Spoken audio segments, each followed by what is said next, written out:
It's really impressive how members of the African Union Subcommittee on Tax and Illicit Financial Flows are meeting to reinforce the need to drive taxation policy for development on the one hand and reduce illicit financial flows. Effective tax system. The fifth session of the committee is coming at a time when member countries are looking at how to up its game on taxation, bearing in mind the latest economic disruptions globally. Illicit financial flow, being inherently transnational in nature, exploit differences between jurisdiction and weaknesses in the international regulatory system. This is why continental cooperation through platforms such as this subcommittee is not only useful, but indispensable. Africa is home to 1.4 billion people with an abundance of natural and economic potential. One of the ambitions of the region is to mobilize up to 90% of its development financing needs from domestic resources, as envisioned under Agenda 2063. However, illicit financial flow is estimated to cost the continent nearly $88 billion annually.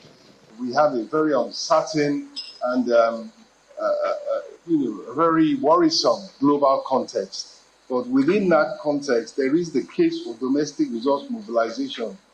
And Africa cannot sustainably finance its development through debt, aid, or even external investment alone.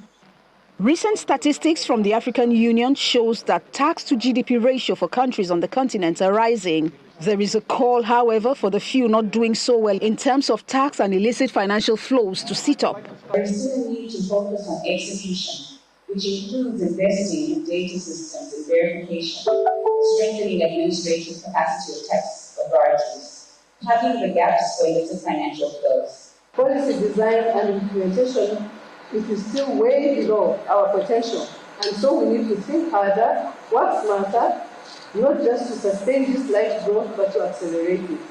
At the end of the opening ceremony, members agree that fragmentations will not lead to implementation, but better coordination, knowledge sharing, and policy implementation will change the narrative.